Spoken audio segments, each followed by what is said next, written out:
Hola, muy buenas tardes a todas y a todos. Muchas gracias por continuar en la transmisión de este segundo coloquio del Seminario Permanente de Corporalidades, que ha sido intitulado como Corporalidades entre pasado y futuro. En este conversatorio que tenemos en nuestro primer día, tenemos como invitado a Octavio Muciño Hernández, a quien agradecemos muy fuerte el que haya aceptado estar aquí con nosotros el día de hoy. Él nos va a dar una plática que está intitulada como Metacognición, Sintiencia y Política en las fronteras de lo humano y lo animal en biotecnología. Y pues él va a platicarnos brevemente sobre su investigación y esperamos que lo podamos aprovechar para conocer otros tipos de perspectivas, sobre todo a quienes nos interesan los estudios de corporalidades. Octavio es actualmente estudiante en la Universidad Estatal de Arizona y también es investigador asociado en el Human and Social Dimensions of Science and Technology de la Universidad de Arizona. Es un programa de aquel lado.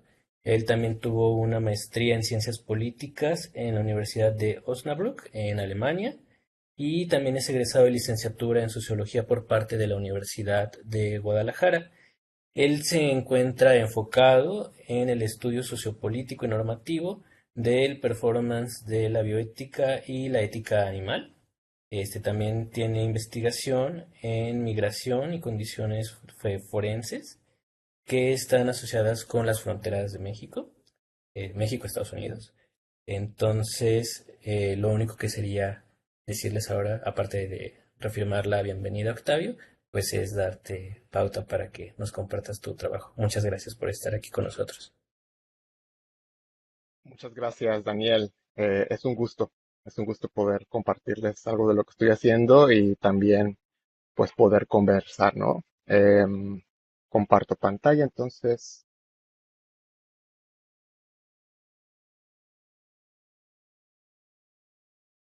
Ahora ven todo en modo presentación, ¿verdad?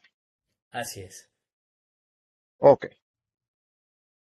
Bueno, pues el día de hoy les voy a compartir una parte de mi trabajo que he hecho en mi disertación, que va sobre cómo los países categorizan aquello que es monstruoso dentro de la experimentación animal y biotecnología. O sea, es decir, cuáles son esos lugares en los que la biotecnología puede excederse para crear algo que es abominable y cómo los países comprenden esos límites. Pero como parte de esa investigación hay una beta que me parece muy interesante y que es la que les quería compartir, que tiene que ver con eh, las funciones o ciertos aspectos de los seres humanos que consideramos como típicos, arquetípicos del ser humano, que es como la metacognición. Y cuáles son esas fronteras que se ven eh, transgredidas a veces o que se ven comprometidas en este desarrollo, ¿no? O sea, cuáles son esos límites cognitivos y corporales, por supuesto, que es un mismo de la ciencia. Entonces, bueno, comenzamos. Aquí está. Ok. Bueno, primeramente voy a describir a qué me refiero con cada una de estas palabras claves en el título. Entonces, primeramente, metacognición. Eh, es, es la capacidad de poder ser consciente de sí mismo, o de ti mismo, o de ti mismo. Eso creo que, bueno, ya lo conocen, pero tiene mucho que ver con ir un grado más. De ahí viene la cuestión del meta, ¿no? Entonces, es autoconciencia, puesto de forma muy general. Sintiencia. Sintiencia es un término que hace referencia a la capacidad de los seres para sentir. Y este término se ha usado mucho para distinguirlo de la razón. Pero hablaré un poquito más de esto, pero es la capacidad de sentir. Política. La conexión política entre estos conceptos la abordo como desde un arco un poco amplio, histórico, en vez de verlo solamente desde las ciencias cognitivas. Como acaba de comentar Daniel, pues mi formación es en la sociología y la ciencia política, en general las ciencias sociales. Sin embargo, pues abordo cómo se estudian estos temas. En cierta forma, en lo que llamamos estudios de ciencia y tecnología, investigamos investigadores o investigadoras, ¿no? Porque la ciencia también es un problema social, la ciencia, como dice Sandra Harding. Entonces es también un problema político. Y yo lo trato de abordar así, ¿no? O sea, cuáles son esas vetas políticas de la cognición y de la metacognición, perdón, y de la cientiencia. Y finalmente, ¿a qué me refiero con estas fronteras de la biotecnología? Aquí expandí un poquito el concepto porque si no me iba a quedar muy largo el título, pero aquí en fronteras enter y intraespecie de la biotecnología, me refiero a dónde se ponen esos límites entre las especies, es decir, de una especie a otra, y entre los miembros de una especie. ¿Sí? Eso es inter e intraespecie.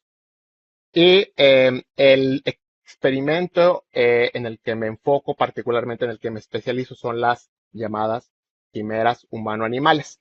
Les voy a poner un ejemplo más adelante, pero dicho de forma muy breve, son organismos que involucran tejidos de origen humano y animal o no humano, ¿no? Entonces, por ejemplo, un cerdo transgénico. Un cerdo transgénico eh, donde se busca crear órganos que sean compatibles con el ser humano. Entonces se crean estos cerdos, eso es un área de investigación para poder tener corazones, por ejemplo, ¿no? Y que esos corazones tengan una mayor compatibilidad precisamente por esta intervención genética. Entonces, a ese tipo de seres, de forma muy general, cada una de estos experimentos tiene sus particularidades, como vamos a ver, pero la categoría general es quimeras humano-animales. Entonces, es allí donde pues podemos pensar hasta dónde podemos investigar. Realmente se puede crear un chimpancé mitad humano o mitad chimpancé, se puede, se debe, es posible, hay alguien que te limite en hacerlo. Entonces vamos a ver eso. Ok, primeramente, vamos entonces con la metacognición. Noiti auton. Mi griego está muy oxidado, pero eso quiere decir conócete a ti mismo. Y es esta frase que, como saben, se encuentra afuera del oráculo de Delfos. Y esta idea me parece muy interesante porque tiene un aspecto del que se habla un poco menos, que es el imperativo. Es conócete a ti mismo. Y este imperativo lo empezamos a ver eh, no solo en la Grecia antigua, sino también que se puede encontrar en China, en diferentes formas de la filosofía, de las filosofías que se dan en China y así como en el hinduismo. Entonces, por eso en Occidente nos llegan a veces muchas reminiscencias de esta idea como algo incluso de una búsqueda espiritual, ¿no? Conoce a ti mismo. Eh, pero esta idea no surge nada más porque sí, sino que tiene un arco histórico. Hay un momento en el cual eh, la humanidad o diferentes grupos humanos empiezan a eh, clasificar ese proceso mental. Eh, entonces aquí les voy a poner dos referencias. Eh, del lado izquierdo tenemos este libro de Ian McGilchrist que se llama El amo y su emisario. Y este libro de forma muy breve trata acerca de la relación que tienen los hemisferios consigo mismos y las partes del cerebro que comandan a otras partes. Entonces, la propuesta de este libro es que la parte racional, la parte que normalmente se identifica con las funciones metacognitivas, tiene una relación de dominio con otras funciones cerebrales o del cuerpo, ¿no? Es el amo, esta voz, si lo quieren ver así, como que esta voz que nos dice, haz esto, haz lo otro, nuestro propio imperativo. Tienes que hacer eso, tienes que hacer lo otro. Y esta otra parte de nuestro cerebro o de nuestro ser o de nuestro cuerpo que obedece y que sigue. Entonces, esa decisión para McGill Christ es muy importante porque se empieza, en algún momento, eso se empieza a ver ya de manera política. ¿Cómo? Esta función racional se empieza a manifestar en la acumulación, en el crecer, en el cuantificar, en el medir. Y eso pues tiene consecuencias incluso imperiales o imperialistas. Entonces ese es un poco el argumento de este libro. Por ahí va la cosa, por si lo quieren leer. Y el otro libro más enfocado en la parte política es de Eric Voegelin. Y el argumento que derivo, mi trabajo es que hay un momento en la historia, al menos China, puedo decir, China, la India eh, y también Grecia, eh, donde hay un giro muy importante en el cual se descubre esta cosa que llamamos mente. Eh, Hay una teoría que se hizo muy famosa en esta serie de Western World, no sé, una que eran como un parque de diversiones donde había como robots que empiezan luego a cobrar conciencia de sí. Hay una teoría que sale en uno de los capítulos que se llama la mente bicameral. La mente bicameral quiere decir que hay como dos cámaras en el cerebro. Entonces es una que está comandando a la otra. Entonces así como de, Octavio, haz esto, Octavio, haz lo otro, Octavio, ¿por qué no hiciste esto? ¿No? Ese comando que está allí constantemente. Eh, en la teoría de la mente bicameral, en algún momento el ser humano pensaba que esas voces, pues eran los ancestros, los dioses, los espíritus, o sea, es como estás escuchando voces dentro de tu cabeza. ¿Y cuál es el origen de esas voces? ¿No? Entonces, esta facultad profética, pues es como común, eh, porque, bueno, escucho las voces en mi cabeza que vienen de diferentes lugares, ¿no? Y no se identifican como propias.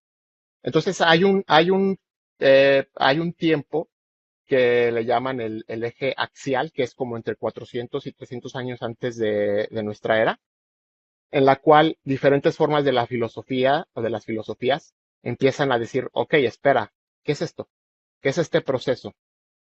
Y entonces ahí sale empiezan a hacer la epistemología. Y todo este proceso de, caray, tengo una cosa que se llama mente. Al poder distinguir ese objeto llamado mente, pues también lo podemos controlar. Y a su vez puede ser controlado. Yo creo que aquí muchas personas están familiarizadas con las tecnologías del yo o tecnologías del self, que precisamente tratan acerca de que tú te autogobiernes eh, y debes tener ese proceso mental para autogobernarte.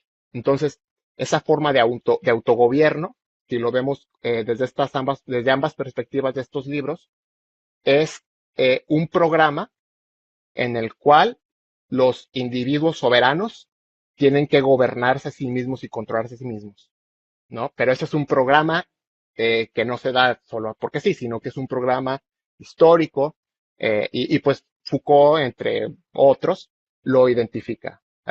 Entonces, esto es a lo que me refiero con política en esta investigación.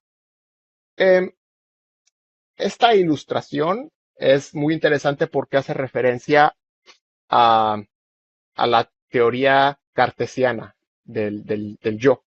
Eh, para Descartes, esta idea, ustedes saben, ¿no? Pienso y luego existo. Él no tenía como muy claro dónde estaba, desde dónde salía eso, ¿no? O sea, pienso y luego existo, pero ¿qué parte? ¿Dónde? ¿El corazón? El estómago, el cerebro, ¿qué parte del cerebro? Entonces él postula como hipotetiza, no lo asegura que es en la glándula pineal. Entonces esto me parece muy interesante, ¿no? Como se trata de ubicar al yo, al self, a esa parte que puede lograr la metacognición en la glándula pineal, ¿no? Ahora hablamos de el córtex prefrontal, pero saben, es parte esa necesidad de decir dónde está el alma, si quieren, ¿no? O dónde está esa capacidad de poderse ver y reconocerse. Entonces esto crea algo que se le llama excepcionalismo humano. Y el excepcionalismo humano es la creencia de que hay algo especial en el Homo sapiens, que lo hace particularmente como moralmente relevante. No somos animales, somos seres humanos y como tenemos que ser tratados como tales. Pero ¿qué nos hace? ¿Qué nos hace tan únicos para ser tratados como humanos? Y que los animales, pues, no se les dé ese trato, ¿no? Se les llega a dar un trato inhumano. Eh,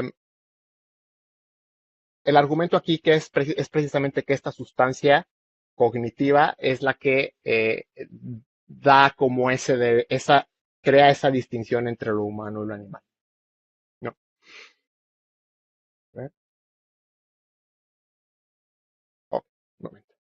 Eh, esta imagen, no sé si para alguien aquí sea familiar, pero le llaman la gran escala del ser.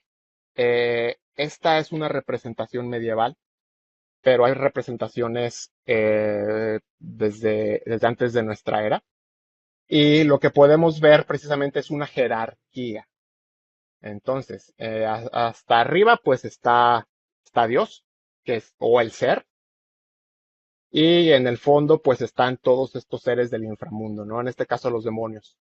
Y por ahí en medio nos encontramos los seres humanos y abajo de nosotros están los animales. Entonces, esto pues obviamente parece como que un cuento mitológico de hace quién sabe cuánto, pero realmente tenemos muy interiorizadas estas jerarquías, las jerarquías del ser. Y esto es muy importante porque nos hace preguntarnos cuáles son los criterios a través de los cuales nos situamos aquí arriba de los animales. ¿Qué es? Bueno, tradicionalmente es el alma, pero ¿cómo identificamos el alma? ¿No? Entonces el logos. Pero ¿cómo identificamos el logos? Ah, pues porque el logos se puede identificar a sí mismo. El logos hace eso, ¿no? Entonces eso nos sitúa allí. Y esto cambia mucho la forma en la que entendemos a otros seres que consideramos irracionales y por lo tanto menos relevantes moralmente. ¿Ok? Ok, bueno, ahora vamos a cientiencia. La cientiencia, como les comentaba, es la capacidad de sentir. Esta es una palabra que surge como en el siglo XVIII con Jeremy Bentham, uno de los fundadores del utilitarismo, de esta corriente ética, eh, en la cual dice, no se trata de si los animales pueden razonar, se trata de si los animales pueden sentir. Y eh, es claro que como animales sentimos, ¿no? Yo puedo ser metacognitivamente consciente de mil cosas, pero si yo me distraigo y pongo la mano encima del comal, algo va a pasar allí que voy a sentirlo así, pero, ¿saben? Claro, claro y fuerte y no voy a empezar, ay, no voy a tener este proceso metacognitivo. Oh, sí, acaba de quemarme la palma, las células de la palma. No piensas nada de eso, es así, ¿no? Somos seres sensibles. Igual con cuestiones como las emociones, los sentimientos, claro que lo somos. Y entonces por eso estos conceptos como el sentipensar se han hecho populares, porque tratan de integrar estos dos sistemas que tenemos, ¿no? El sistema racional y el sistema emotivo y sensible. Entonces hay como esa dicotomía y jerarquía, nuevamente, porque aquí la sintiencia es como la base, pero lo que realmente importa es la metacognición. Pero como los animales tienen sintiencia, ¿no? No más que eso, desde esta perspectiva. Y entonces lo que está aquí del lado derecho es eh, la primera guía sobre protección animal en Occidente, por así decirlo, porque hay guías de esto en el budismo y en el jainismo y en Sri Lanka, pero digamos como en Europa. Esta es de las primeras guías. Entonces aquí es de Irlanda. Eh, a las ovejas no se les puede arrancar la lana, tiene que ser recortada. Y uno puede decir, ah, no, pues qué buena onda. Eh, pero las razones son muy interesantes y políticamente relevantes. Eh, el soberano, el rey, tiene tal alcance sobre todo su reino que no solo cuida y vigila a los seres humanos, sino también tiene soberanía sobre los animales. Así de grande y maravilloso es el soberano. Entonces, eh, otra consecuencia de ello es que cuando se habla de estas guías o leyes, se hace referencia a otros bárbaros e incivilizados que le arrancan la lana a la oveja. Y empieza a crearse esta idea de que eh, esto es algo civilizado.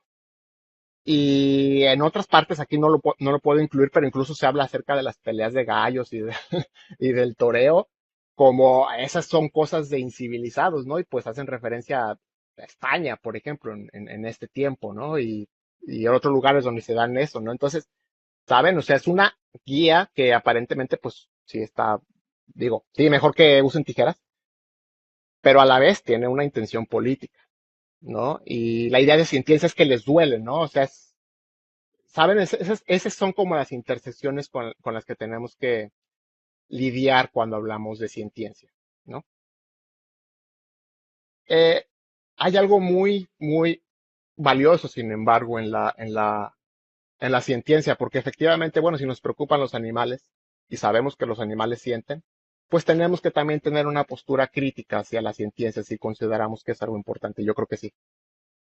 Y una forma en la que podemos hacer eso es cuestionar precisamente nuestro lugar dentro del ser, dentro de la existencia y cuáles son nuestras capacidades. Esto que estamos viendo aquí es una representación de cómo podrían o cómo ven las mariposas a las flores. Eso es obviamente una representación, ¿no? Pero una mariposa o un delfín o una mosca o cualquier ser vive en un mundo que es muy distinto en el que vivimos los seres humanos. Ven otras cosas, huelen otras cosas, perciben señales que nosotros no tenemos esa sensibilidad. Y, y son formas de existir únicas. Eh, Va a sonar muy dramático, pero si pensamos en una mosca que está, no sé, afuera en una banca o donde sea, esa mosca tiene una perspectiva única e irrepetible del mundo o del universo. No va a haber otra mosca como ella en ese lugar, en ese momento. Así, ¿no? Obviamente esto lo podemos entonces llevar a nosotros como humanos. Cada una de nuestras experiencias sensibles del mundo son únicas e irrepetibles. Nadie, yo no puedo entrar en la conciencia, en su conciencia de ustedes y ver cómo ven el mundo y viceversa, ¿no? Es sumamente importante reconocer esto, creo, para poder tener una crítica a esta como distinción tan demarcada entre lo humano y lo animal. Y es que eh, podemos ver el mundo desde diferentes perspectivas, a través de sentir, a través de sentir. Eh, entonces, eso es ciencia. Ahora, entonces, vamos a la cuestión de estas fronteras biotecnológicas. Y aquí es donde aterrizamos ya en un caso o en un problema como muy concreto.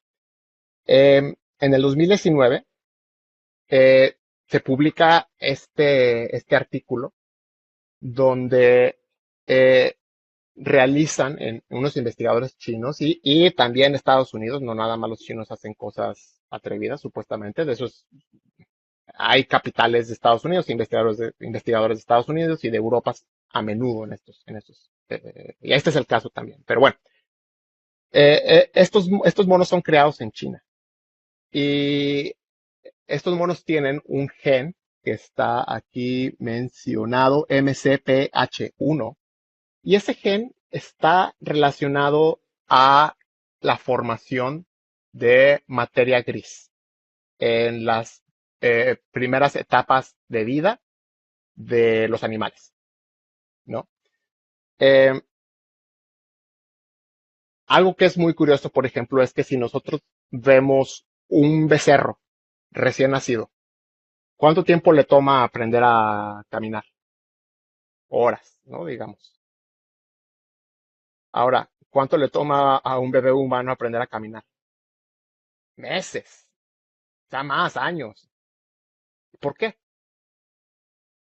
Bueno, porque eh,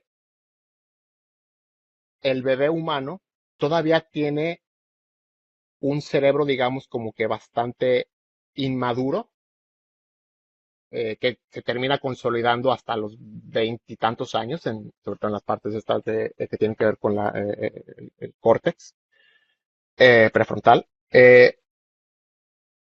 Y todo eso toma tiempo de desarrollarse. Entonces, este concepto se llama neotenia. Y lo que hace este gen en particular es que antes de nacer y en los primeros días o semanas de vida, el cerebro, la materia gris, se sigue conformando. El ser humano tarda muchísimo, como les comento, en llegar a esa conformación. Los monos también tardan, pero eh, con esta intervención lo que buscaron es como acelerar ese proceso, o mejor dicho, alentar ese proceso de neotonía. ¿Por qué? Porque los monos de control, en el grupo de control, su, eh, su desarrollo, su desarrollo de materia gris es, digamos, como que la curva es así, ¿no?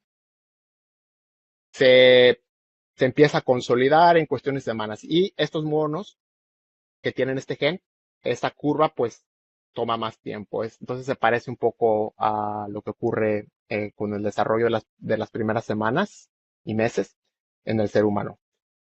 Bueno, ¿y qué pasó con estos? Este es un test eh, en el cual estos monos lo que tienen que hacer es reconocer patrones en esa pantalla. Entonces, la pantalla muestra un patrón, digamos, una forma de un rompecabezas, una forma X.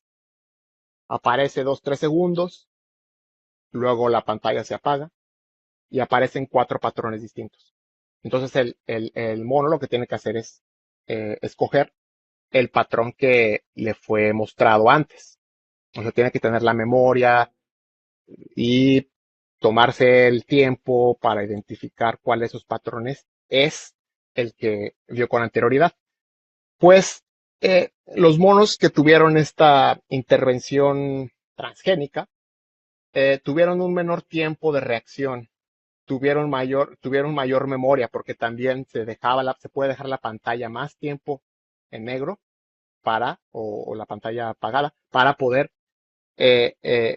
ver cuánto tiempo dura su memoria, cuánto tiempo son capaces de recordar ese patrón específico.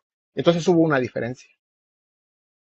Ah, algo cambió en estos monos. Eh, entonces aquí tú te puedes preguntar, ¿ganaron conciencia de sí mismos ahora que son más inteligentes, entre comillas? ¿Ganaron conciencia? ¿Saben mejor dónde están, en qué están que sus congéneres? O sea, lo digo porque son seres que cuando se estudian y se ven las dinámicas en los laboratorios, son seres que tienen ciertas relaciones personales incluso con los investigadores, ¿no? Porque hay una cercanía allí, intraespecie.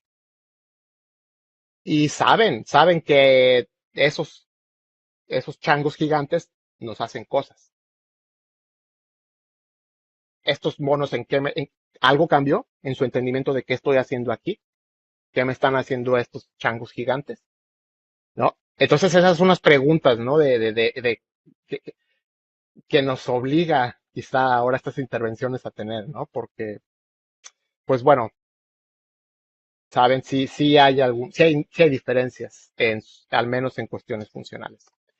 Este es otro experimento en el cual se toma tejido neuronal humano, o sea, del cerebro, y después ese tejido se trasplanta a ratones. Entonces los ratones los ponen a hacer diferentes pruebas. Entonces una de ellas es encontrar el camino fuera de un laberinto. Entonces, eh, aunque estos resultados no son tan evidentes quizá como el de los monos, sí parece ser que hay una mayor habilidad para poder encontrar la salida fuera del laberinto. Ahora, ¿por qué? ¿Qué pasó allí? El tejido neuronal humano, ¿qué causó en su percepción del mundo, en su percepción única del mundo? ¿Qué le hizo pensar en ese momento para que hubiera pues ese resultado o esa conducta que vemos, ¿no? ¿Qué cambió allí? Yo creo que es importante hacernos estas preguntas, ¿no? Porque, bueno, si nos consideramos tan especiales por nuestra metacognición o nuestra cognición en general, ¿qué pasa cuando literalmente parte de nuestro cerebro termina en estos animales?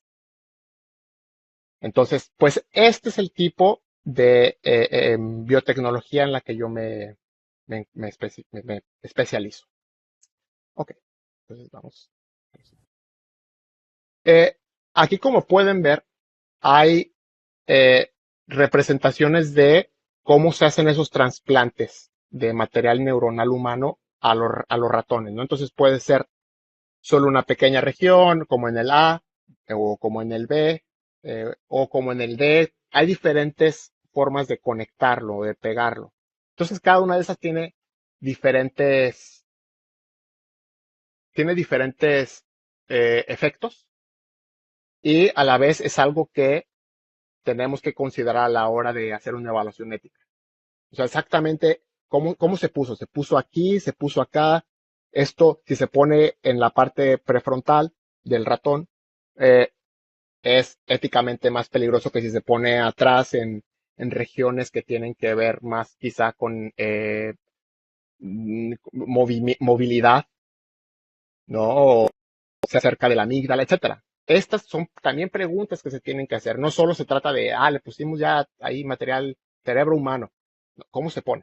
¿Cómo se pone y cómo este puede cambiar entonces la, la conducta y posiblemente también la sintiencia y quizá, no sé, alguna forma de metacognición? Eso ahorita vamos a ver, lo que tiene que ver con metacognición. Vamos a problematizar un poquito más de metacognición. Adelante. Estos son resultados de los monos transgénicos. Del lado izquierdo está precisamente estas curvas que les mencionaba acerca de la formación de materia gris y materia blanca.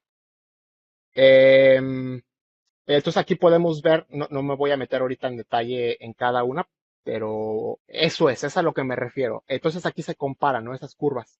Y efectivamente, pues hay un cambio en estos monos transgénicos.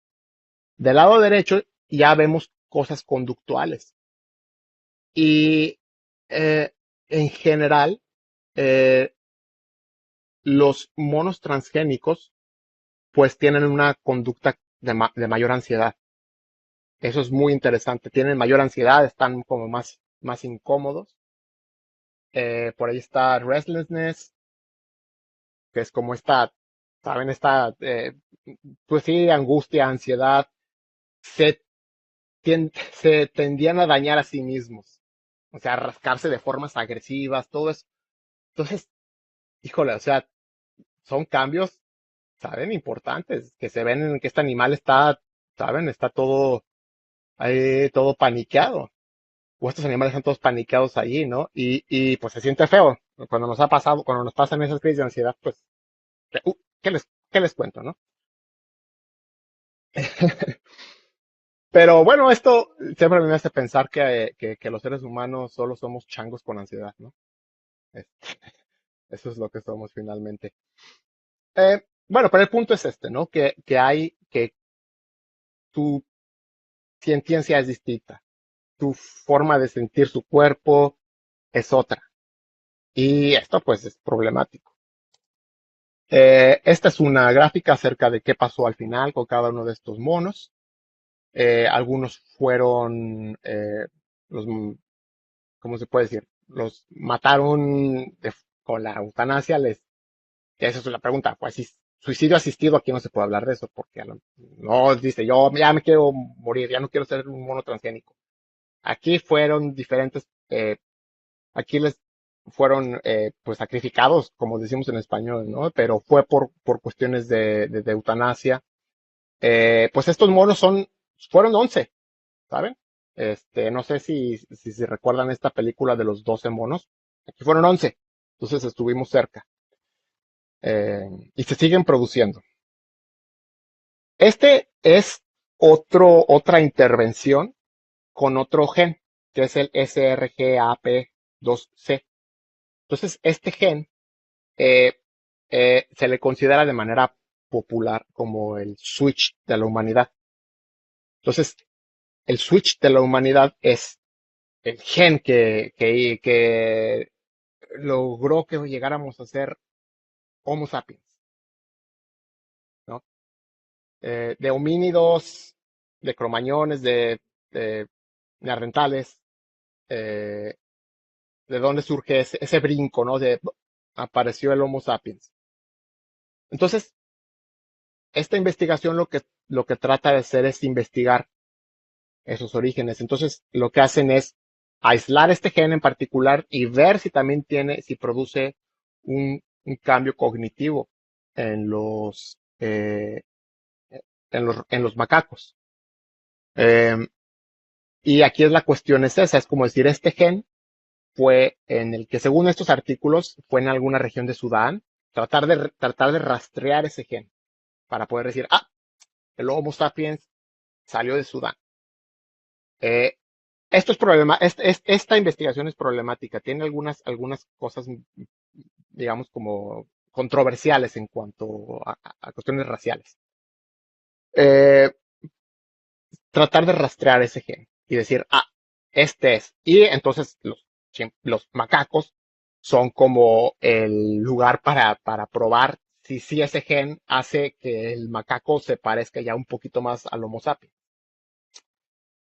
Bueno, entonces eh, ya se imaginará, ¿no? Que eso pues es muy ambicioso y al mismo tiempo pues nos vincula también a todos estos procesos de lo que históricamente consideramos como moralmente relevante, algo que políticamente tenemos que defender, ¿no? Estas intervenciones pueden entenderse de esta manera política, como les decía, ¿no? No únicamente ética, sino también como ver cuál es la curva que tiene esto, porque, por ejemplo, para ponerles un ejemplo, en esta intervención en particular, algo que es sumamente controversial es que este gen es menos prevalente en algunas poblaciones africanas y es más prevalente en algunas poblaciones europeas. ¿Saben a dónde lleva esto? No es como de, pues con razón, ¿no? Con razón los europeos son tan avanzados y en África, ¿no? O sea, ¿saben? Obviamente hay muchas críticas a esto, científicas, pero algunos sectores de la derecha en su momento dijeron, bueno, esto demuestra que, eh, digo, de la derecha como más ultraconservadora, ¿no? Esto demuestra que, pues, no somos iguales y que la naturaleza así nos hizo, ¿saben? Este gen. Y pues eso, obviamente, es algo que vale la pena verse en estas dimensiones políticas, ¿no?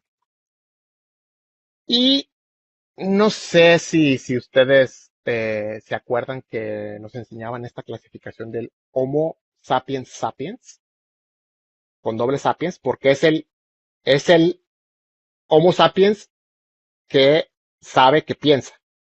O sea, piensa y sabe que piensa. Entonces, en la taxonomía del siglo XVII y XVIII, ¿quiénes llegaban a ser no solo Homo sapiens, sino Homo sapiens sapiens? Ah, claro, los europeos, ¿no? Entonces, en esta clasificación taxonómica racial hay un elemento metacognitivo. ¿Por qué? Porque el sapiens sapiens sabe que sabe. Y eso lo hace el Homo sapiens por fin, ¿no? El Homo sapiens más elevado en su constitución cognitiva, en su lugar en la cadena del ser, ¿no? Saber qué piensa. Entonces, pues bueno, aquí está. Esto es un test que se hizo o que se hace para saber si los animales tienen una idea de sí. Esta elefante es una elefante que se encuentra en Brooklyn. Y hay una campaña política desde hace varios años para reubicar a esta elefante porque supuestamente es demasiado inteligente y necesita otro espacio donde no esté tan sola, ¿no? Y entonces hay un proyecto que busca darle personalidad jurídica, o hacerle una persona legal. Se llama eh, Non-Human, Non-Human Project. Les comento ahorita, les paso el link, de hecho, para que quieran ver el proyecto. Pero es un proyecto que está hecho por abogados y abogadas eh, de diferentes partes para abogar por este animal. Entonces, esto que ven aquí fue una prueba que se presentó ante jueces. Y el test consiste en poner a esta elefante frente a un espejo y le marcan una X en la frente. Entonces, la elefante, a la hora de estar frente al espejo, lo que hace es con la trompa decir, caray, ¿qué es esto que tengo aquí? Entonces, ve un elefante en el espejo y sabe que ella es ese elefante y dice, ¿qué es esto? Y tuvieron mucho cuidado aquí en que esta X no tuviera olor, porque dirías, bueno, es que está oliendo raro o algo.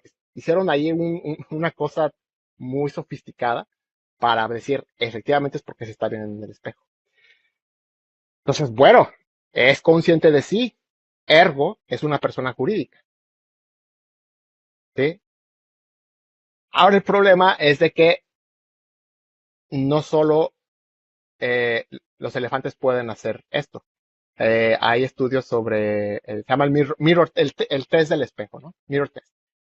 Hay pájaros que lo pueden hacer, incluso hay peces que lo pueden hacer.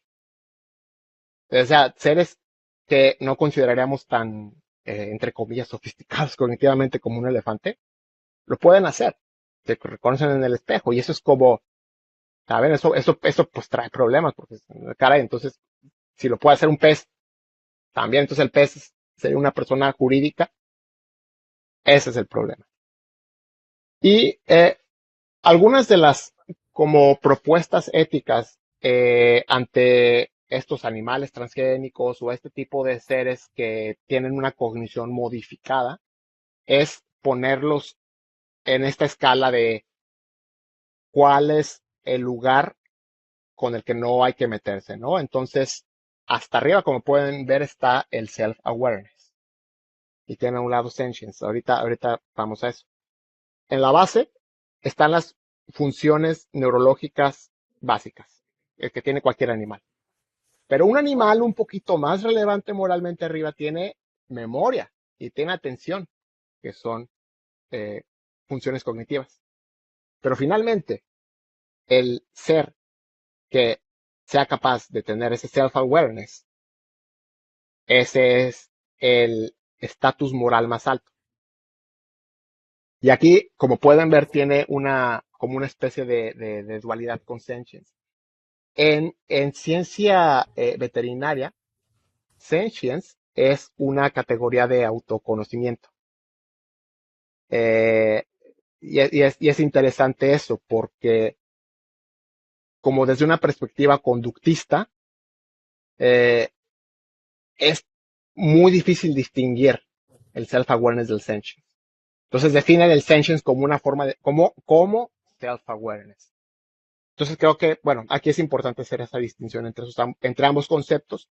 Sin embargo, como pueden ver, pues no todos somos iguales. Hay unos seres que solo existen y tienen, no sé, comen, se reproducen y ya. Otros que tienen memoria y que son un poquito más relevantes, ¿no? Por ejemplo, los mamíferos con los que tenemos relaciones constantemente, por ejemplo, gatos, perros, que decimos, pues, son un poquito más, ¿no? Valen un poquito más. Pero pues no llegan a tener self-awareness. Pero bueno, como vemos, no es tan claro qué es eso del self-awareness. Y nuevamente, ¿desde dónde sale todo esto? Les recuerdo precisamente que quizá, eh, el, el, quizá este periodo, y digo quizá porque no quiero universalizar tampoco, por eso hablo precisamente de grupos humanos antiguos en concreto, ¿no? Que llegamos a esta jerarquía moral precisamente porque tenemos todo este peso histórico de que el ser consciente de ti, ser sapiens sapiens es lo más importante que hay. Y esto no surge nomás porque sí, ese es como que lo que eh, me gustaría traer de vuelta, ¿no? Del inicio de esta presentación. Y este es otro ejemplo como concreto de que eh, el self-awareness puede ser muy limitado por las cosas que sentimos. O sea, yo, por ejemplo, puedo estar aquí eh, hablando con ustedes, pero no sé, me empieza a crujir el estómago, ¿no? Entonces digo, ay, tengo hambre, oh, quiero ir al baño. Empiezan a surgir todo eso y eso cambia, pues obviamente lo que voy a hacer, qué voy a hacer después, ¿no? De que termine esta reunión o cuando estamos trabajando, escribiendo, empiezan a surgir esas sensibilidades.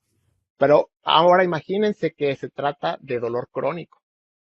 O sea, tuve un accidente, te dañaste la espina dorsal y pues vives con dolor constantemente. Entonces aquí vemos pues que hay el self-awareness o esta idea de sí se empieza a transformar, ¿no? O sea, es como de quién soy, qué puedo hacer, no puedo ni siquiera trabajar. Yo trabajaba, em, no sé, yo era un entrenador en el gimnasio o yo me dedicaba a pintar y ya no puedo porque tengo un accidente en los dedos, ¿no?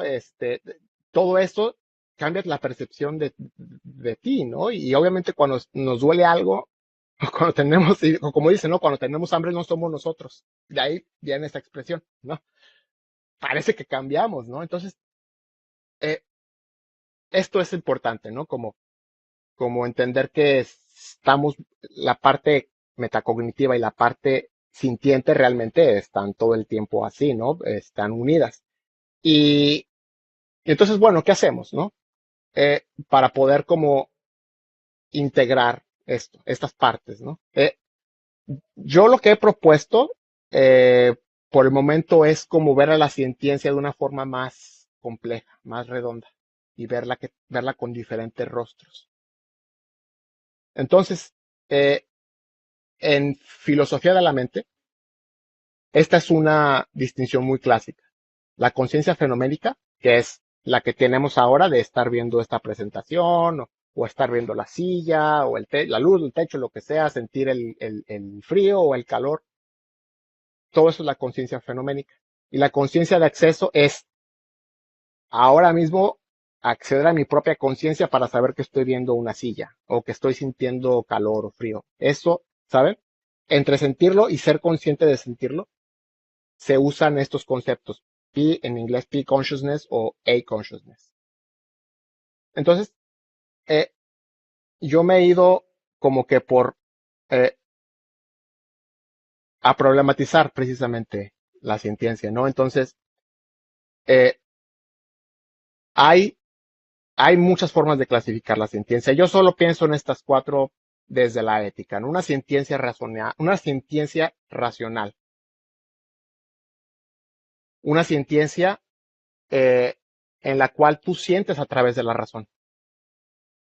Ah, alguien te cuenta un problema y tú estás procesando cuáles fueron los eventos, qué se conecta con qué pasó, y eso te hace sentir, ¿no? O sea, ese es, por ejemplo, los psicólogos hacen eso todo el tiempo, ¿no?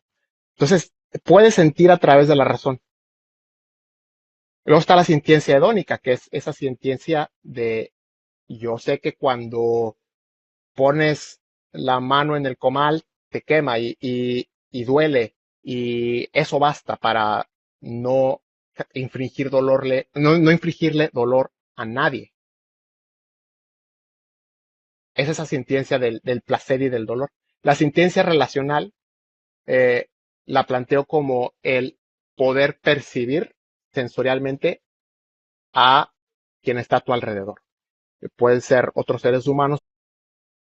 La idea del self-awareness también ya se ha encontrado de otras maneras. El self-awareness, normalmente, el autoconciencia de sí, perdón, es que todo el tiempo estoy usando ese término. Pero sí, es la metacognición. La metacognición también se puede problematizar así, o sea, por ejemplo, Pero sí, hay es algunos artículos la ah, metacognición. La donde se habla metacognición de, también se... escucho, estaba escuchando mi voz. Por favor, hay que cerrar los micrófonos. Ay, ok, eh, tú puedes tener conciencia de ti por el grupo en el que estás. O sea, es una metacognición colectiva. Yo sé que estoy en este grupo. Y eso lo pueden hacer los animales. Los animales saben, yo en alguna medida, alguna forma, yo soy parte de este grupo. Y eso al menos en los animales sociales, ¿no? Que tienen diferentes formas de sociabilidad. Entonces estas distinciones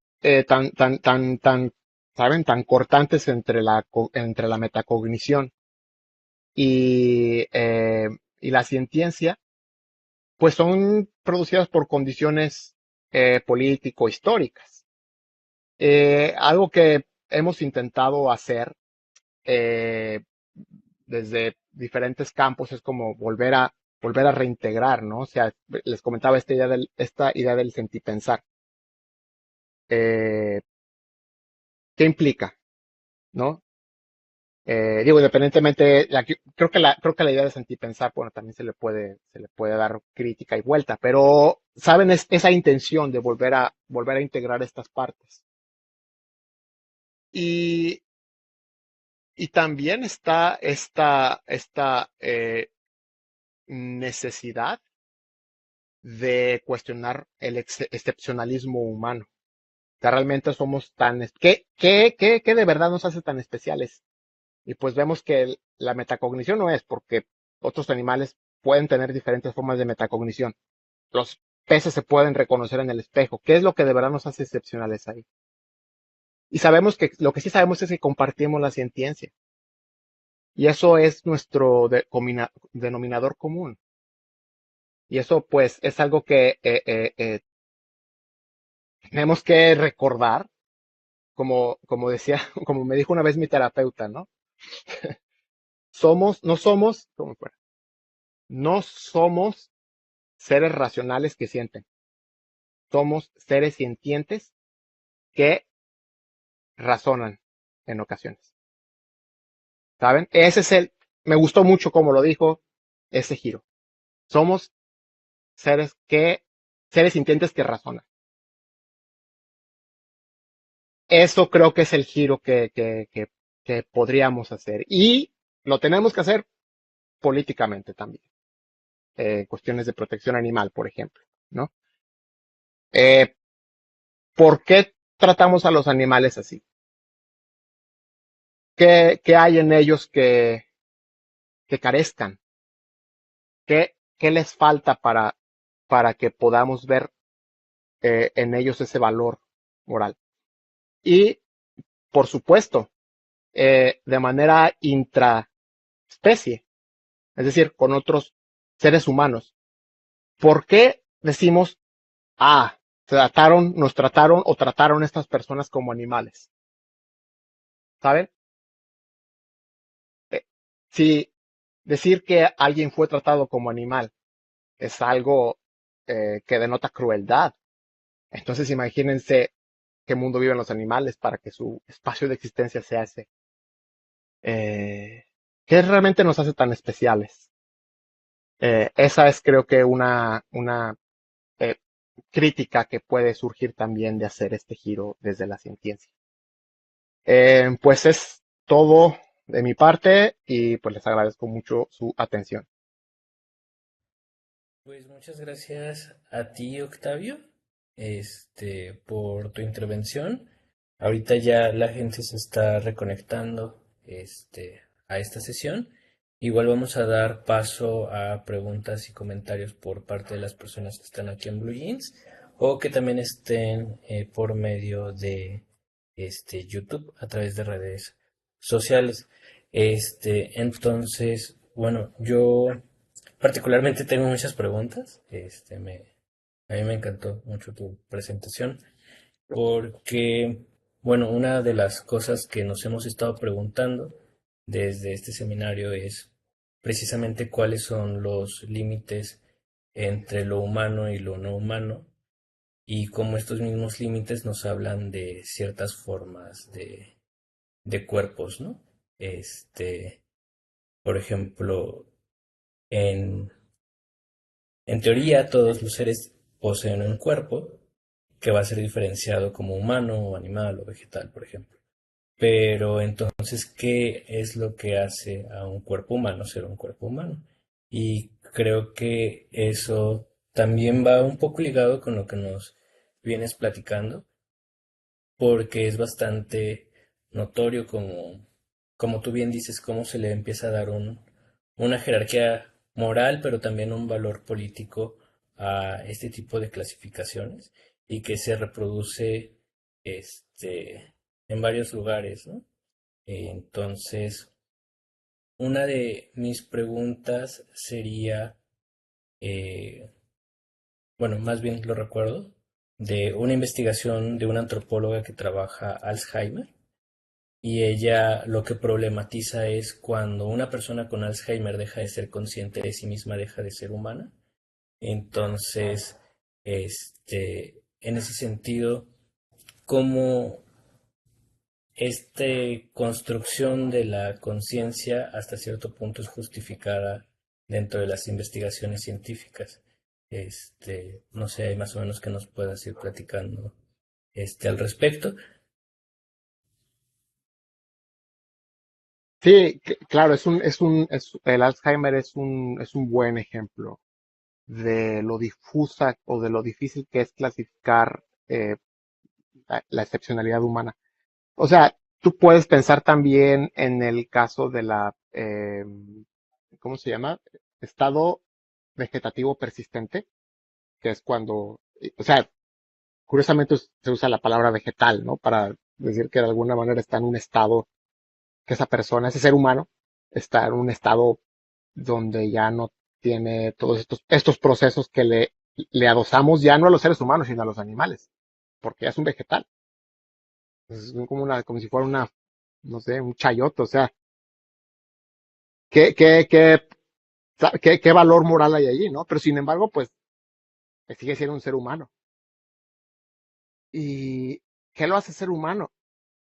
Pues que tiene la forma que tiene, ¿no? La forma que tiene su cuerpo.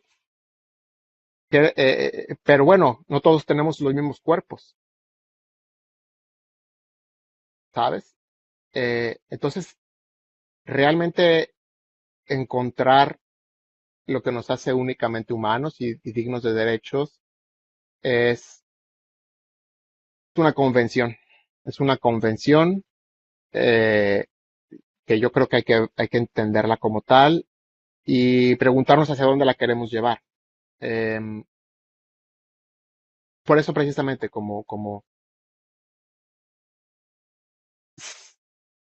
al darle ese lugar como a la capacidad de sentir, pues tú puedes o podríamos como replantearnos cosas, por ejemplo, de la protección animal o del derecho animal con los animales.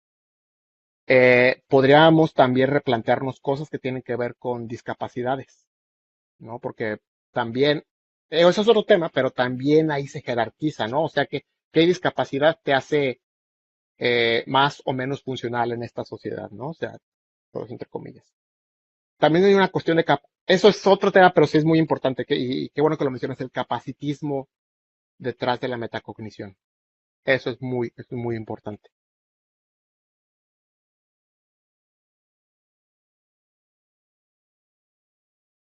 Pues no sé si ya Carol tiene una pregunta.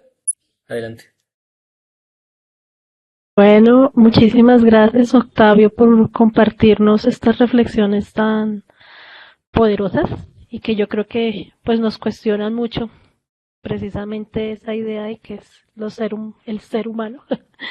Yo solo tengo como varias curiosidades, tengo como tres curiosidades principalmente en tu rastreo. Yo siempre he tenido esta duda, esta intriga, hasta qué punto, digamos, esta visión de que, digamos, todo nuestro proceso cognitivo reposa en lo que llamamos mente y que está ubicado en la cabeza, pues a mí me parece, no sé, o sea, es un tema que me interesa mucho, pero pues no lo he explorado, la verdad, muy por encima, pues a mí me parece como una visión muy eurocéntrica.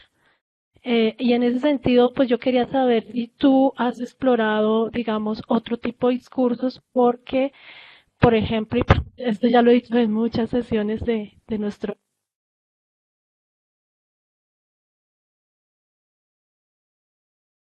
Carol, no te escuchas.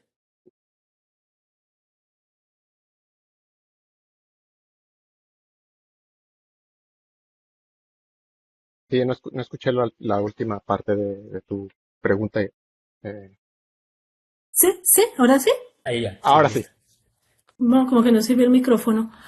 Eh, no sé dónde quedé. Bueno, quedé en que esta idea, digamos, de esta actividad que es meramente humana, que es la actividad intelectual y que está ubicada en una parte del cuerpo que es el cerebro, pues bueno, según lo que yo he indagado muy por encima, se me hace una construcción muy eurocéntrica.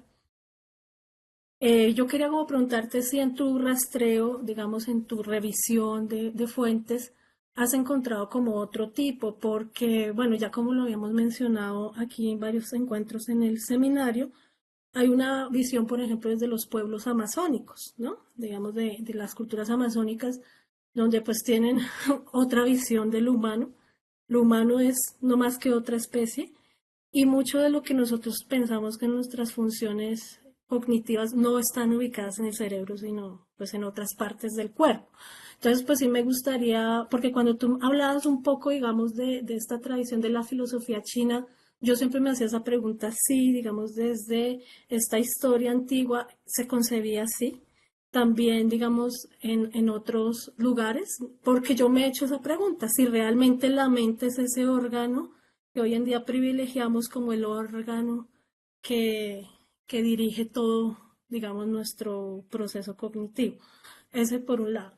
Por otro lado, yo también tenía la pregunta de, ya ahorita en términos contemporáneos, pues a mí me parece como muy fuerte, no sé, llamémoslo así, estos experimentos cuando hablas de la ciencia, digamos, en China, con los monos transgénicos y como con ese trato, no sé si tú nos puedas como compartir un poco cuáles son los debates precisamente en bioética, o sea, más allá de que son seres sintientes y todo eso, porque pues son como cosas que dan miedo, o sea, hasta qué punto hay límites éticos y morales para la ciencia y el hecho de que, digamos, las potencias del mundo, o sea, realmente, digamos, tengan carta libre para hacer lo que sea, pues no sé si, digamos, en la comunidad científica, dónde está el lugar, digamos, de lo bioético, precisamente, más allá de que son seres que sienten dolor, ¿no? O sea, no sé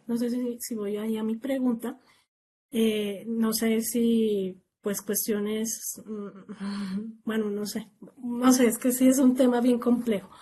Y lo otro es que no sé si también en este análisis, yo sé que nosotros nos creemos seres racionales, etcétera, etcétera, pero también yo he problematizado qué es esa idea de la razón. No sé si eso también es una invención,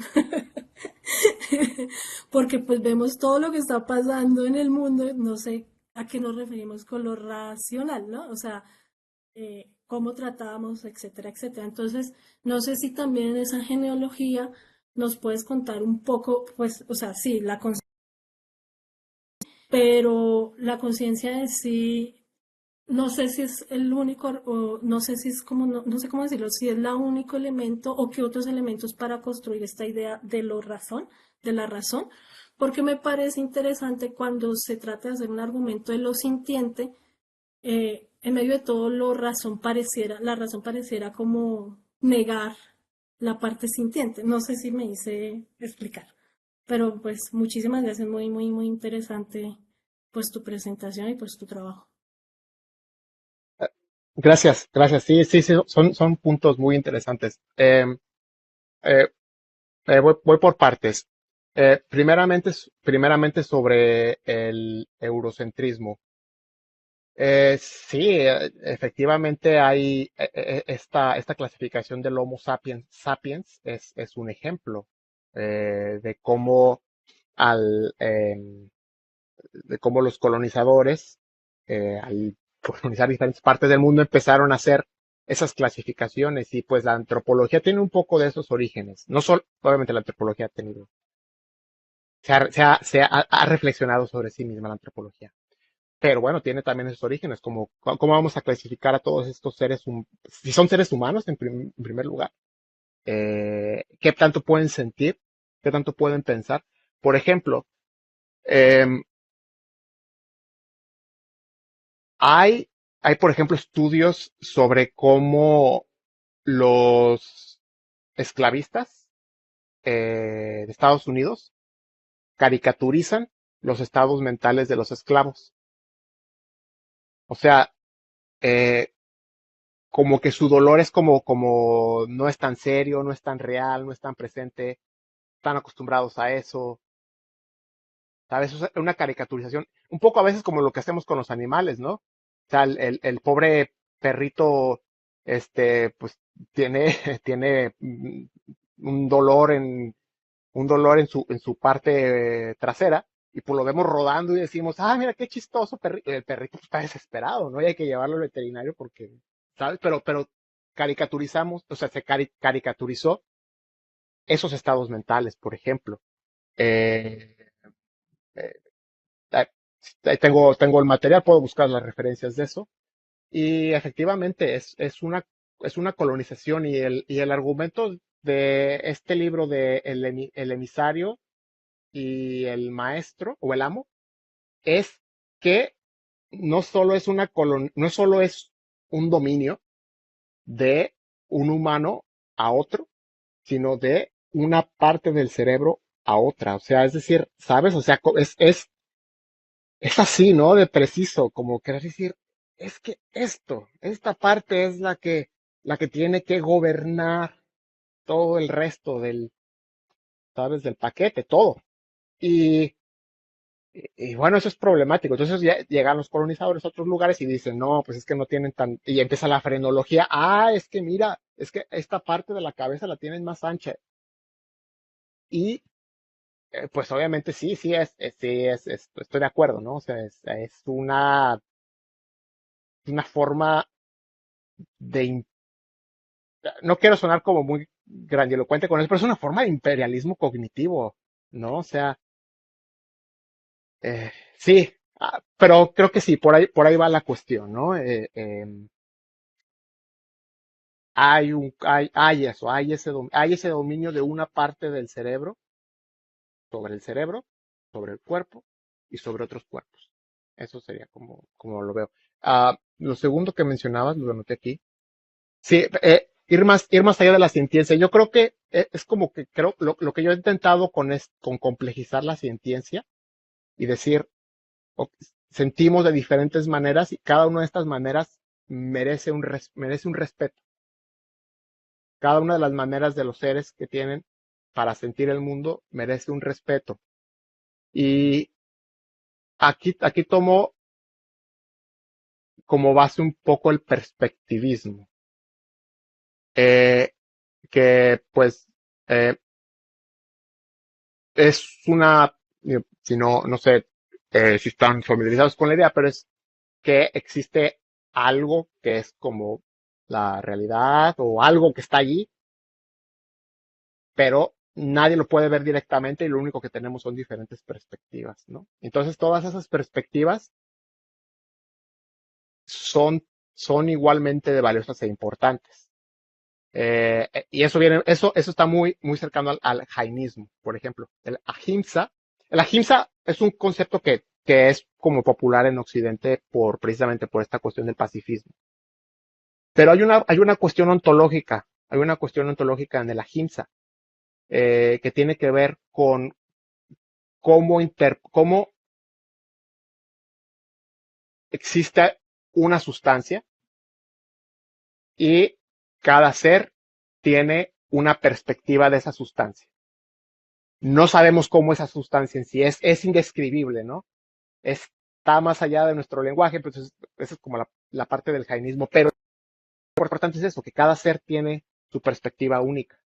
Y, y yo creo que eso se hace todavía más tangible cuando lo piensas así, ¿no? Como es que esa mosca tiene una perspectiva única del mundo. No cualquier mosca, esa que está ahí, ¿no? Tener ese respeto en la medida de lo posible, lo más que se pueda ¿sabes? Eso creo, es como eso, o sea, somos seres sintientes que a veces hacen matemáticas,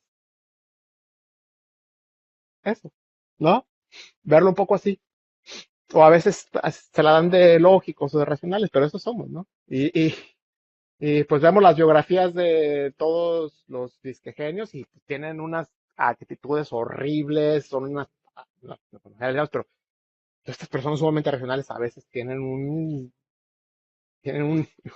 desorden psicológico, por así decirlo, por debajo, ¿no? Entonces, nos olvida que son esos seres, esos animales, ese estómago, etcétera, ¿no? O sea, esta cuestión de la vida, de la biota y cómo se relaciona a través del nervio vago. Esos estudios recientes acerca de cómo nuestras bacterias intestinales pues cambian nuestro humor. A mí te iba a preguntarte, ¿somos nuestras bacterias? ¿No? Y entonces por ahí hay un artículo muy interesante que trata de biomas, ¿no? Entonces ya no somos, eh, ya no solo somos como individuos de una especie distintos, sino somos agrupaciones de, eh, como de diferentes seres, que son las células, por así decirlo, ¿no? Tienen también una perspectiva del mundo, nuestras células. Eh, bueno, ese es un tema, de dónde empieza a hacerse de dónde empieza a ganarse esa perspectiva, es otro tema, pero sí tenemos una relación con nuestro estómago y con las bacterias que viven ahí, por ejemplo. Entonces, somos biomas, ¿no? Somos biomas finalmente. Entonces hay un artículo al respecto sobre eso que es muy interesante. Eh, y, y pues, bueno, creo que, no sé si respondí más o menos las preguntas. Sí. Sí, muchas Es- gracias. sí, también tenemos una pregunta que te están haciendo desde YouTube. Bueno, Sí. es comentario pregunta. Ajá. Dice, hola Octavio, sobre compartir la sintiencia con los animales, me hace pensar que además de ello, algunas personas, por ejemplo, las personas con discapacidad, han compartido opresiones terribles, como con los animales. Justo cosas como los experimentos que nos compartes al final. Entonces, creo que se cortó un poco el mensaje, pero creo que lo que están tratando de decir es como también las personas con discapacidad dentro de esta jerarquía se vuelven sujetos de la experimentación. Este, eso sería una cosa que está en redes. Y otra pregunta que me surgió, más bien que me acordé, tiene que ver con si dentro de estas investigaciones que tú has estado revisando sobre la experimentación con animales, te ha llegado a cuestionar el que dentro de estas perspectivas, por ejemplo, cuando nos dices que a los primates están desarrollando una inteligencia humana, si se ha llegado a cuestionar si realmente están desarrollando ese tipo de inteligencia o si más bien estamos imponiéndoles una forma de inteligencia, ¿no? Porque pareciera que antes de esa intervención carecían de ella y luego llega y se impone, o como si se les instalara un programa nuevo para autoentenderse, es lo que entiendo un poco, pero sí también incluso hay como una comprensión de decir, este, tal vez el que nosotros pensáramos un poco más como animales, ¿no? En ese sentido, que las investigaciones van más hacia la humanización de los animales, por ejemplo, a tratar de comprender estas otras perspectivas, ¿no? Ujú.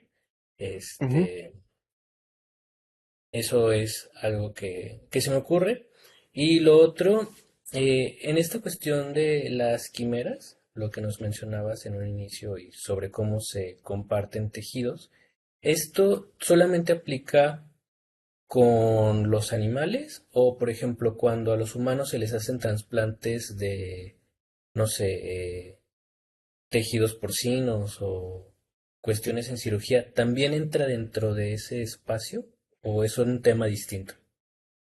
Ah, sí, digamos como que en investigación yo me he enfocado más de lo humano en lo animal, pero efectivamente ese es otro asunto. Hace poco, no sé si vieron la noticia de un trasplante de un corazón de cerdo a creo que era un reo, sí, un reo, que tenía una condena muy larga y entonces pues él se ofreció como eh, voluntario para que hicieran esa intervención. Entonces, vivió solo unas semanas este señor. Y curiosamente, algunos de los discursos alrededor de este caso es que ese señor era un monstruo, porque porque era un criminal, ¿no? Era un convicto. Y entonces, allí es el lugar donde se experimenta ese tipo de cosas, en un convicto, que es un monstruo, ¿no? Entre comillas. Entonces, ese es un ejemplo, ¿no? De animal a humano. No me especifico tanto en eso, pero bueno, salen, ¿no? Salen a menudo. Em, y eso bueno, el reo, que se le ve como un sujeto donde sí se puede, donde sí la podemos regar ahí, ¿no?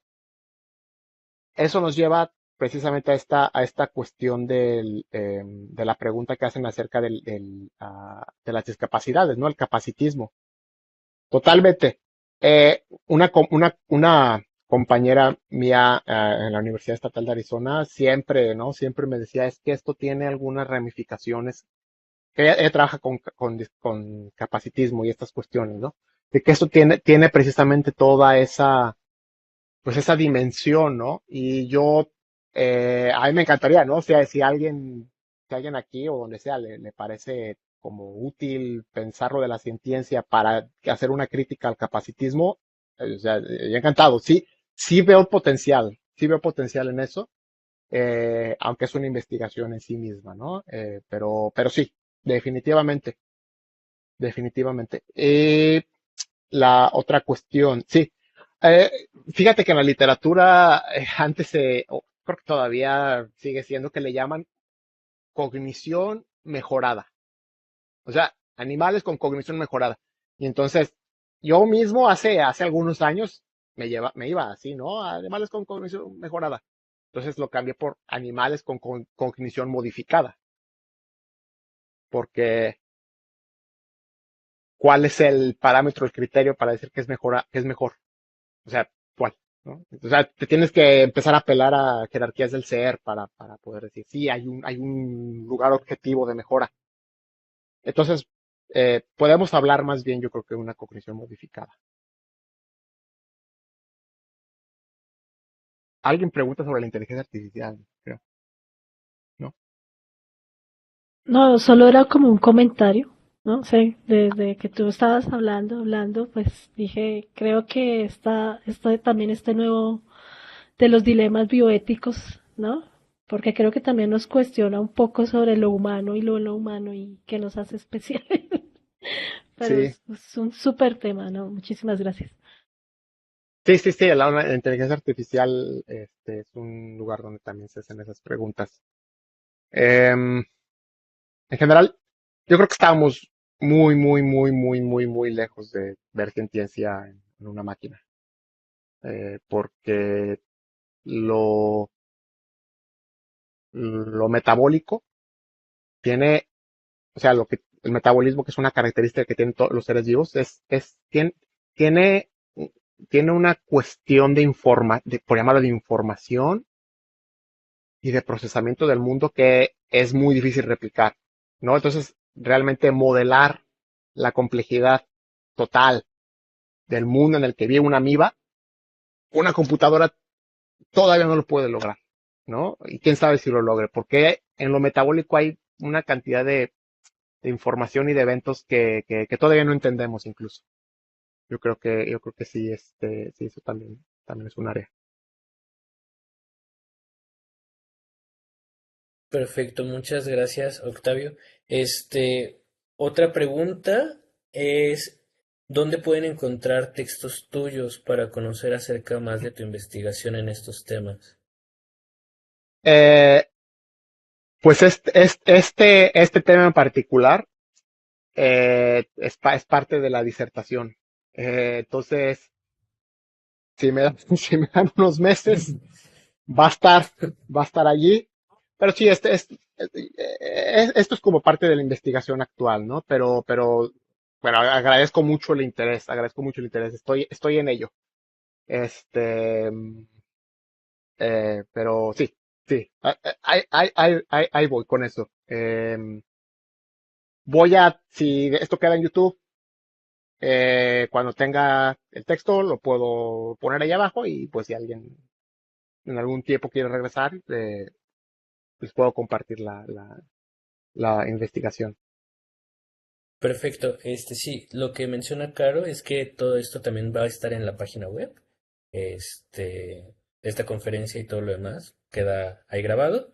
Y cuando tengas algún documento también nos los puedes mandar para colgarlo y que quede ahí listo para difusión. Este, y pues bueno, ya estamos sobre tiempo, entonces estamos ¿sí? Y cuatro, sí, 5:30, ¿verdad? Perfecto. Entonces, pues ya estamos sobre tiempo.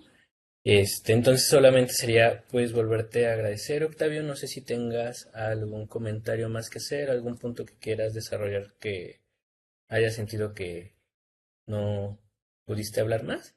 Y si no, pues ya para que demos el cierre. No, solo agradecerte y pues agradecer las preguntas. Gracias, Carolina, por las preguntas. Gracias las personas que hicieron estas preguntas en YouTube también. Em, y pues un placer.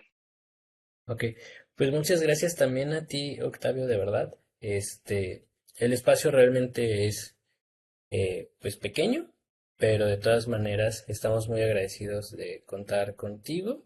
Y de cualquier manera, lo que suele pasar mucho es que ahorita estamos trabajando con grupos de trabajo, entonces cada uno de estos grupos ve esta información y ya luego retoma esto. Oh, Entonces, nada de lo que has dicho hoy queda en saco roto, eso no pasa, y nos das demasiadas cosas para reflexionar. Entonces, de igual manera te invitamos a que continúes con nosotros, si te es posible, el día de mañana y pasado mañana. En particular, el miércoles tenemos una mesa sobre el grupo de trabajo que está trabajando ahorita cuestiones de multiespecies e investigaciones de cómo se relaciona o cómo se rompe la frontera entre lo natural y lo cultural para entender desde otra perspectiva antropológica el cuerpo y las corporalidades. Y vamos a tener clausura con la doctora Ann Johnson de la Universidad de la Ibero, que está trabajando cuestiones de espacio exterior y le está dando una nueva dimensión a ese tipo de corporalidades. Entonces, para todas las demás personas que nos siguen aquí, que nos están viendo en redes sociales, recordarles que el día de mañana iniciamos a las 10 de la mañana. Estén pendiente de las ligas, son mesas simultáneas. Mañana tenemos 6 mesas por si están interesados en acompañarnos. Y pues de nuevo, Octavio, te agradecemos muchísimo. Y mucha suerte con tu gracias. disertación. Gracias, Daniel. Gracias por la invitación y por manejar todo esto. Entonces, pues nos vemos el día de mañana. Hasta luego. Nos vemos. Hasta luego. Gracias.